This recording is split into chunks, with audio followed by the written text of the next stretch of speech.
So hopefully over the next 40 odd minutes, we won't lull you to sleep, but we'll try and throw some light about the use of technology in terms of improving consumer experiences. And I have a great panel of CMOs and marketeers of a diverse range of brands, right? Literally from hardcore B2C or B2C brands to a much wider range. And each of them have had experiences in other industries as well. So hopefully we'll get a rich picking of learnings and information from all of us. I just want to contextualize this discussion for everyone. In terms of, we all hear this term Web 3.0, and just try to do a little bit of research and understand this space. Clearly, Web 1.0, the first portion of the web, with some of us experience in the early 90s, was really all about information seeking. Right? Companies put out websites, you could go and search for information. It was focused on large corporations and companies, it was about information seeking. Right? That was the Web 1.0. What we saw over the last 2 decades was the evolution of Web 2.0, which was really about sharing, right? Which was this entire world of social media, right? Which was really not about the company anymore, but it was really about individuals sharing information. And the focus really was about, in a sense, entertaining oneself and sharing. And here we move to Web 3.0, where the whole focus is on immersion, right? If information was the first part, sharing was the second, here it's about immersion. And here the ownership is with the individual. It's no longer, in a sense, the large community, but individuals can create information for which they get paid. And you also therefore have the ability to kind of trade your attention for rewards and returns, right? So we're entering this world. And technology is making it possible. With 4G and 5G, with greater speeds, I think a lot more possibility. Right? Everyone here in the audience would have, in the last couple of months, seen a range of news being delivered by AI anchors, right? So you see news with AI anchors. So a lot of this has become reality. But even while at one level we get daunted by this whole talk about AI, we've recognized that a lot of it is already part of our lives, right? If you listen to your Apple Music and Spotify, they know exactly what kind of music you listen to, they know exactly what kind of recommendation you push. So there is a lot of deep data analytics that's already in play. I'm going to start this panel by actually asking each of our panelists to kind of share a little bit about how their organization uses some of these AI tools, maybe even virtual reality or such like, in terms of ensuring a good consumer experience. So maybe I'll start with Gunjan, who's the CMO at Perfetti and Melle India. So Gunjan, you can share your, how does Perfetti use technology to ensure a much better customer experience? Thank you, Lloyd. So, see, we are in an FMCG business, so our interaction with technology is limited. However, being in an impulse category and being in the FMCG space, dealing with a kind of audience, our target group being younger audience and Gen Zs, it's very important that we are at the forefront of technology adoption in marketing. So most of the places where we use any kind of tools, whether it's AR, VR, AI, is in driving consumer experience and their interaction at some place in the marketing funnel, whether it's awareness, whether it's consideration or conversion. So there have been a few examples of us using AR, VR quite beautifully, I would say. Last year on a brand called Chupa, which I'm sure most of you would be familiar with, we did a Halloween campaign where people could scan and immerse themselves in a zombie land, and then also scan regular clothes and makeup in their house and create a persona for themselves, and then play a game. So that was our first experiment in this space, and it was very, very successful. At the same time, we keep on doing things with our regular communication. We are revisiting how technology can and will disrupt communication. So we are currently running a campaign on mentors where we are slapping mixed reality on real life. interestingly, I was having a chat with the group and I forgot to mention, but globally, in a few countries, we have on a brand, on a lollipop brand that we have a brand ambassador who is completely virtual. It's a young teen, Gen Z, and plays music, composes music, and is completely a virtual AI brand ambassador. So there's a lot of things we are experimenting on, and we are also trying to figure out and navigate our way through technology. But as we do some of these A/B experiments, I'm sure we'll figure out the sweet spot between scalability and deep immersive experience. So that's where we are. It's a long journey, and we are hopeful, and we engage with our agencies and technology partners to find the best solution. Hey, thanks, Gunjan. Interesting. I think you mentioned the point that you have a virtual influencer or a virtual brand ambassador. And I think the day is not too far. I know for a fact that there are some media companies examining the possibility of doing a 24-hour news channel without any real life anchors, right? So they would be virtual, good-looking male and female anchors who would be delivering news on the fly, picking them up from wire services or various curated feeds. Right, some of you have already seen, let's say the weather being delivered in some private news channels by AI anchors. I think that's reality. And I guess we'll come a little later into the ethical side of that aspect. I want to bring Pooja into the discussion. Pooja is the Chief Marketing Officer of Philips Domestic Appliances India. And Pooja, you want to share a little bit about what you guys are doing navigating this space? Sure, Lloyd. Thank you so much. I think we have the advantage of being a quasi-consumer tech company. So we end up using these technologies at multiple levels. The first place where we use them is into our products. So every next-gen product that we have is embedded with next-gen technology. For example, one of our flagship products is called Air Fryer, and we now have devices which I can switch on and start operating sitting right here because they are connected with my phone. My recipes are pre-fed. The only thing somebody will have to do is put the actual food inside, of course. But short of that, if you step outside of the food space, for example, you go into air purification, which is another area that we work in, or you go into home safety, which is one of our newer areas. I think AI is something that we are deeply embedding in all of our product categories as we are building products for the next generation of consumers. The second space that we use technology, as I think all the people sitting here would be using it, is in targeting consumers better, right? Moment marketing, I think, is one of the biggest things that every single one of us would have toyed with. And we've recently made use of something very interesting that YouTube has called dynamic creative optimization, which basically customizes your creative with the moment and the persona that you have and gives you almost like a tailor-made personalized creative, pitching your product at the right moment at the right time. It's almost the holy grail that all marketers want to achieve. That's another interesting place where we end up leveraging this. And a third place where I think technology will have the highest impact is in creating immersive experiences. For example, there's a very interesting project that we are undertaking, and I'll just give you a bit of an insight into it. When you look at an appliance, a kitchen appliance, it's not something which intrigues you too much because it's considered rather basic. But consider an opportunity where you would have the option of getting really inside the appliance and seeing how actually it is working. What are the wheels and mechanisms that are moving? What do the different features that all the brands talk about really mean from a machine perspective, from a tech perspective? What do they really do to your food? I think those are the things that we're trying to bring to life in a very, very gamified manner. Basically to move the category from a low engagement, low involvement category to a high involvement category.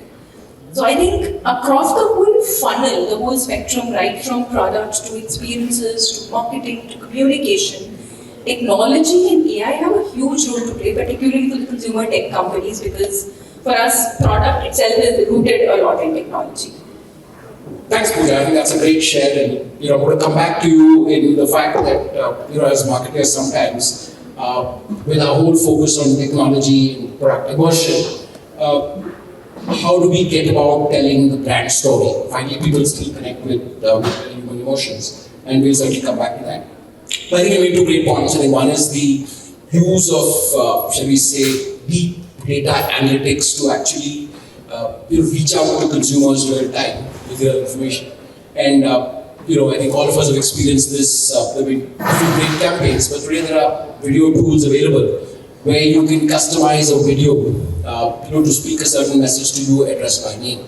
Everyone celebrated that famous Mondelez or the Cadbury Dairy Milk campaign of 2 years back when Shah Rukh Khan, did commercials which could be run for every retailer in the neighborhood, right? And more recently, I know there are other, the IPL, the Mumbai Indians had messages customized to individuals. So when you open a message from, say, Rohit Sharma, captain of Mumbai Indians, it says, hi Raju, or hi Rohel in this case, who's just walked in. This is, look forward to you supporting us in our next match playing Chennai Super Kings or whatever. So I think that's possible. But coming to you, Puneeth, and Puneeth's CMO or pairing director marketing at Mastercard. So in the space of financial services, where a lot of focus and emphasis on security, right? Because essentially, you guys are governed by RBI laws and such like. How do you guys use technology on the whole immersive experience? But what I want to talk about is, I'm just extending what Pooja said. We are one of those brands who are in a position where we are the last mile for every transaction between the consumer and a varied genre of categories, right? And because of which, it puts us in a position of leverage where we can deep dive into data on every transaction and understand as to how the transaction or the categories are trending and performing. That is one. For example, we could be in a position or we are in a position to understand which are the cohorts from a consumer segment point of view have affinity to specific categories. Understand the propensity of specific cohorts to buy into specific categories, and also use predictive analytics to future predict possible transactions. Now, all this put together is a machine learning solution that we use from a B2B perspective to advise or to work with our partners. Our partners can be banks, can be digital merchants, can be retail merchants, and all of them put together. So, purely from a marketing perspective, this is how we use AI and this is an ongoing process. Like everyone knows that machine learning only improves as and when there is more data that is added to it. And I think this is something which, from a partner's also point of view, for example, the banks who come to work with us, or digital partners who work with us, or e-commerce partners who work with us, this is an additional leverage for them to work with us as a B2B solution. Thanks, Puneeth. That's interesting, but I know that in a heavily regulated space like banking and financial services, there's always going to be a challenge. And with India just passing the new data protection bill, I guess that puts some additional kind of pressure. Though, of course, I understand, brands like Mastercard would already be GDPR compliant, which is the European base. But we could possibly probe a little bit into that. Coming across to Rachit, Gupta, who's CMO at Hero Cycles. And here's a category that, in a sense, is truly massified. And traditionally being very dependent on a traditional dealer network, a brick and mortar dealer network where people go and buy a bicycle. But even here, I think they're developing a D2C offering, which is a lot of consumers who can come and try out the bike, so to speak, virtually. So now to hear your experience, Rachit, in how Hero Cycles is navigating this space. Thanks, Lloyd. So, as Lloyd said, the biggest problem that we had in a space that was growing for cycles overall across India was that the touch and feel of anyone who wants to go out and buy a cycle, they want to touch it, they want to ride it. And for us, the challenge was how do we go into a space where all our consumers are going, but have a great offering.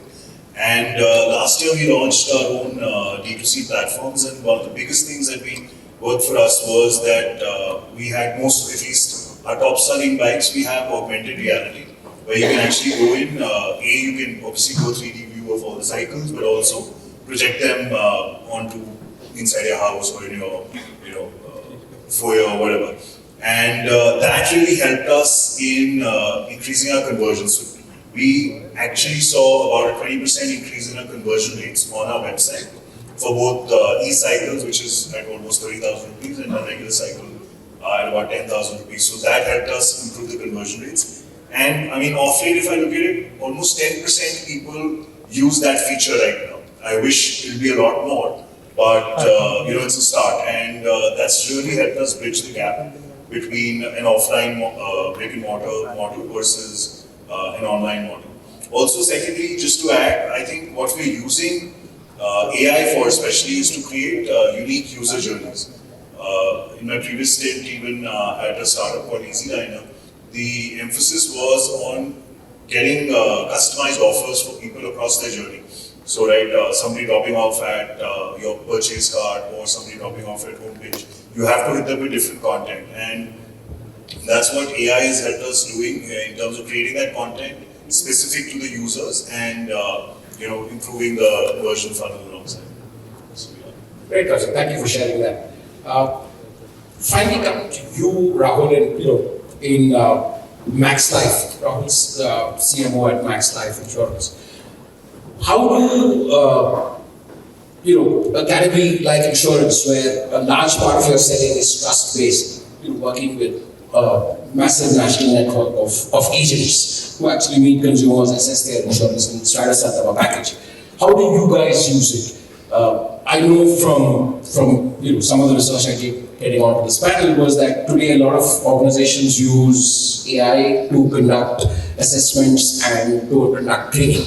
I understand that KFC worldwide trains a lot of their staff initially through virtual reality. Right, so you actually go and do the entire experience of getting the fries ready, serving the consumer, do the whole test, and then finally may or may not be a human interface before you actually get on with the job. So what is specifically the context in which Max Life works with some of these tools? Thanks, Lloyd.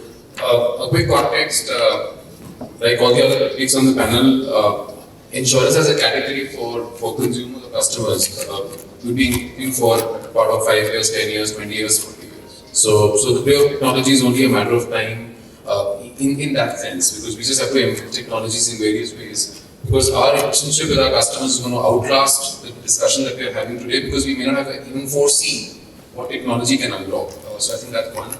Second, interestingly, like you mentioned, the category has a huge play of assisted selling and unassisted selling, which is happening direct by customers walking into our gateways directly. Now, I think technology per se has a role to play. At the back end, like few of our colleagues over here mentioned, there is a huge play of looking at propensity models, what kind of cohorts are going to be more persisting with their life insurance policies. How can we ensure that we're engaging with them to ensure that they continue to persist, A, for them, B, for us as brands or as enterprise. Second, being a passive category, and for this relationship which otherwise would have, say, one transaction in the year when you're actually renewing your policy. How do you ensure that you use moments marketing, you use technology around it to be able to keep engaging with those customers to ensure that A, you're connected, and B, at the right point in time, you are able to go through that transaction. And I think third, most importantly, what we've seen, like you rightly mentioned, standardization of experience in the assisted selling model, where training can be standardized. We've got a huge influx of our advisors who come on board directly or through our partners, which are say our banks or our brokers for that matter. How do you bring in a big degree of standardization using technology? The last one, while these are again experiments, and again the jury's out there for scalability of metaverse, but to be able to look at the world of financial planning delivered in a personalized way using technology. Is there a way to do that? So I think those are ways in which the category per se or Max Life would embrace technology. Yes, we seem to be an insurance category, but there is a huge fintechness to this category running behind us. And that's why in the last 20 odd years, the private players like Max Life Insurance have been able to boost up the kind of growth that we've seen, either in the direct-to-consumer business or our business with our seller advisors. Thanks, Rahul. I think that's a great introduction to the whole the category and usage in the insurance sector. I want to come back to you, Gunjan, and really, my point is, as an impulse category, I spent a lifetime in PepsiCo, and we said that no one woke up in the morning and said, "I got to drink a Pepsi today." Similarly, I guess in the candies, the same challenge. Where do you see the use of technology to give the consumer a more immersive experience? Or is it largely very communications-led? That you really want communication to be a strong engagement tool, so people think about their next moment of having a candy or post-meal or whatever it is. Where do you see, is it largely communication-led, or is it kind of all-pervasive across all that you do? I think, first of all, it's a great question and very relevant for people's category like ours. Because at the end of the day, people don't think about buying some of these categories. So how do you, at that moment of purchase, how do you drive relevance or that choice for your brand? And that's super important. And to that extent, technology can play a big role. As I mentioned before, the kind of audience that we deal with is very young, highly tech-enabled, knows everything, and therefore we need to think differently, not offline but more tech, to be able to connect with them. They live their lives on the Instagrams and the Snapchats of the world, which is very different from the kind of marketing we have done in the past. So specifically, I think there's a huge role of tech to play in Impulse. How we do it is the big question mark, right? The way we are approaching, and I'm not saying it's the only way, but our first line of communication with the consumer is our advertising and also our packaging. Okay. In Perfetti, for example, we sell about 2 or 3 million packs a month. Okay. Because it's a 1 rupee category. So how can we leverage this packaging smartly and then immerse consumer into an experience that reminds them of the brand and drives the tom and the spawn, right? So that is one big opportunity that we have. We are already experimenting with a lot of things. During Valentine's this year, we have a very well-distributed and amazing brand called Center Fresh, and that plays in the polygon space. And we used Valentine's as an occasion to build a smart packaging where you could scan the code and dedicate songs to your loved ones, right? And we had a back-end partnership with JioSaavn. And it was very disruptive in the category, not just in the category, not just in the confection category, but overall in the FMCG category. So there's many ways in which we can unlock this tech in FMCG per se and Impulse specifically. But the larger point, and this is what we keep grappling with, is how do I stay relevant to the kind of audience that buys my product? And their tech for us specifically, for Perfetti, is huge. So our first line of defense is communication, and this is where we keep experimenting with new things. As I said, we have an AI-enabled ambassador, we've got smart packaging, we have started doing new things on our TV advertising. So there's a lot of things we are experimenting with, but at the back end also, whether it's customer service, whether it's training, whether it's HR. So as an organization, we are looking at technology to play a much bigger and wider role within the organization, including upskilling and training people. So there's a massive room for us to do much better with technology, but we are on the right path, and we learn from a lot of our colleagues here who are slightly further up in this journey. Yeah, great. I think together, we will the audience. I think a lot of this is learning. This is an evolving space. I think, like Rahul rightly said, no one knows 2 years from now where will this take us. But I want to bring Rachit into this discussion, and given the fact that cycles also are a slightly more traditional category, right? Maybe calling it legacy may be a little unfair, given the fact that there are newer and snazzy bikes. But essentially, the old model of bicycles was go to the nearest dealer and pick up a cycle and someone try it out. In categories like yours, Rachit, therefore, is the use of immersive experience more an engagement tool? Is it a communication tool?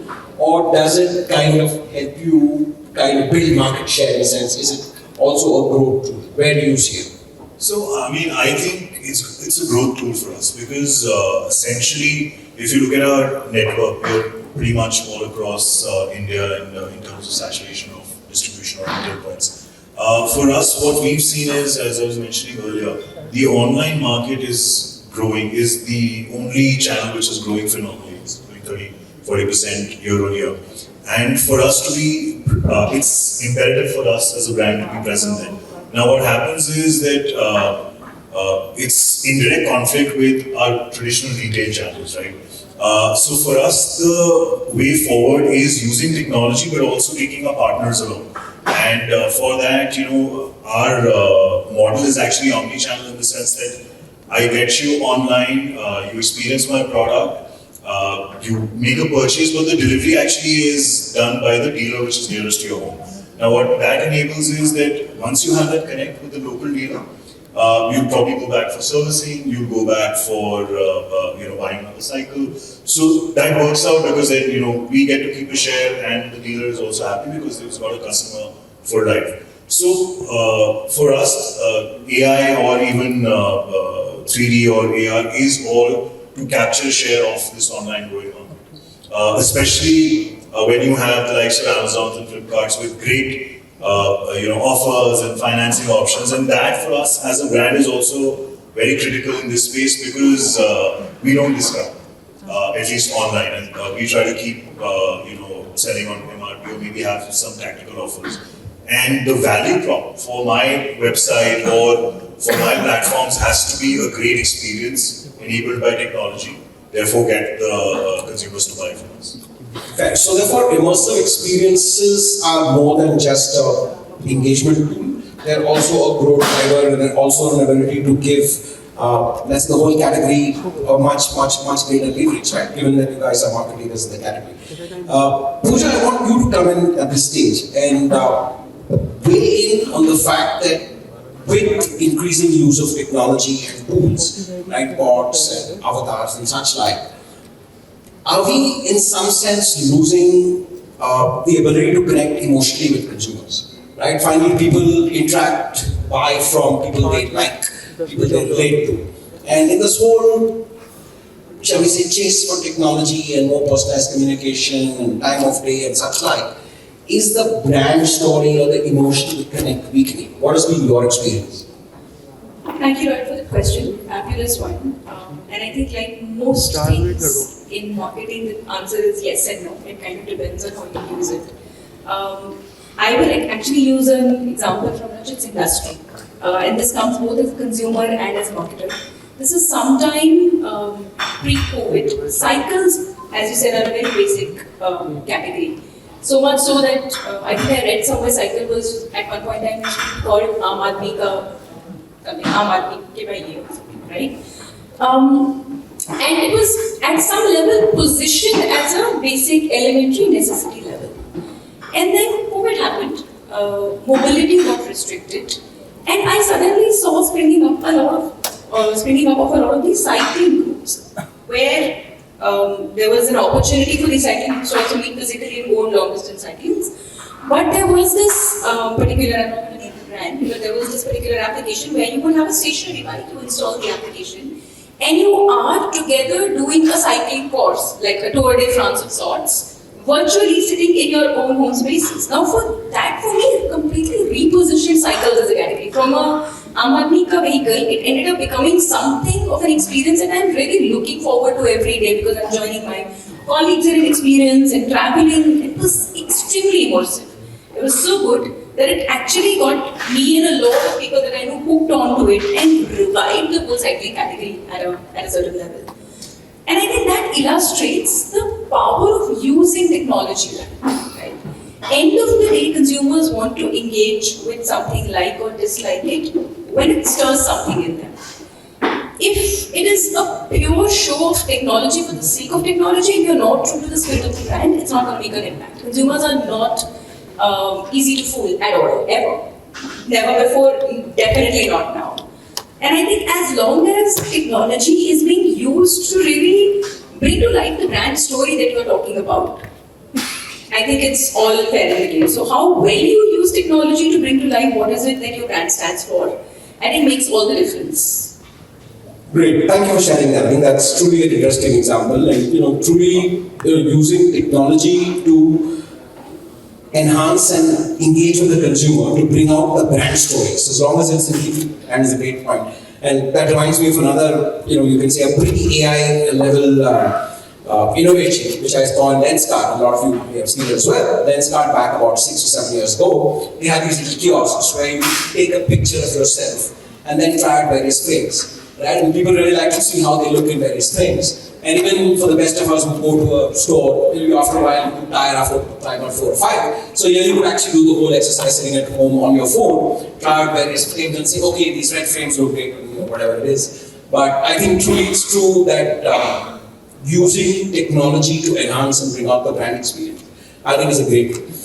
Puneeth, in your category, which is financial services, and therefore being an intermediary between, let's say, end consumers and merchants and the banking ecosystem, how do you see this thing, this whole technology evolution move on from here? Right? At one level, you have this whole shifts to the UPI and the fact that people are paying virtually, right? And no longer even with a card, but possibly paying on their phones. How do you see the evolution of digital payments in this new world? Also, to an extent, keeping in mind the fact that people are getting increasingly more concerned about their privacy. So I like to be pushed and nudged when I'm buying something, and I like a site to be intuitive. But the moment it gets too intuitive, then it sounds like, hey, they know too much about me that my spouse doesn't know, and therefore it's a worry. So how do you guys handle that fine line? So, let me put it this way. I think the entire digital payment ecosystem has evolved dramatically over the past 4 years, right? And India is in a position in the entire world where we are today the most dynamic fintech ecosystem, if I may say so, in the world. And the open source technology is basically allowing various platforms and various players to work together to bring convenience and seamlessness for consumers from a transaction perspective. And companies like us are completely based on the fact that security is the utmost importance when it comes to transactions. So we are well equipped from an AI, ML, data perspective to ensure all transactions are safe, secure, irrespective of the platform, irrespective of the format, irrespective of the transaction between players. We are very confident as to, irrespective of how the entire piece is going to evolve going forward, we are robust from a point of view of security and safety. So I think that is where our premise is. But to future forward and predict as to how this landscape is going to evolve is at Absolutely. Absolutely. Why not? There's a fine line between being intuitive and creepy, and I think that is what really determines how well consumers receive it, or where I think as users of deep tech in marketing, we have to be like really cognizant of where the fine line needs to be drawn. That is what makes it look. And I agree with you, Pooja. The only challenge there is that fine line is very often dependent on consumers. Some people like to be pushed and say, okay, Amazon knows what I bought last time, so buy this. And some find the whole thing very creepy. So the point is also varies. Just the last little closing remarks from you, Rahul. Trying to understand again in the context of the new data protection bill, to what extent are consumers' privacy going to be a hurdle when it comes to selling them insurance? Right? You want your agent to be fully informed and know the consumer's life stage and what's the best insurance to sell. At the same time, you don't want the consumer to feel that Max Life is violating my privacy, or you in turn are actually overstepping some laws. So, any quick thoughts on that? And like you mentioned to Puneeth in the beginning, that both these industries and insurances are very regulated. So in that sense, we understand the responsibilities that we as manufacturers or distributors have when it comes to customer data. Interestingly, for insurance as a category of a Max Life insurance, ideally speaking, we have 7 opportunities in the life journey of a customer to be able to pitch a life insurance product relevant to the life stage. So obviously, data enrichment, being able to look at refreshed ways of looking at the same data, picking up new data points at every possible point of transactions is going to be important. Interestingly, Lloyd, what happens for insurance, and I think for a few other categories for sure, there is something called a net promoter score that we measure, but that's more for transactions. We at MaxLife, we really focus on the relationship part of the net promoter score, because what we understand very clearly is that in the voice of the customer, to be able to pick up the point of having what's the fine line as determined by the customer, I think is where again tech plays a role. And respecting and being responsible about data, I think is something that's important for all of us. So not to be the Great, Rahul. Thank you. And thanks, panel. I think we had a good, interesting perspective from diverse industries ranging from candy to cycles to home appliances to payments, credit cards, and of course insurance. I think a good set of learnings, and happy to keep this dialogue going. So hopefully, as they say, the graveyard shift, the first session after lunch is the tough one. Hopefully we didn't lull you guys to sleep and throw up a few ideas and take away. Thanks for your time, and thank you for the panel.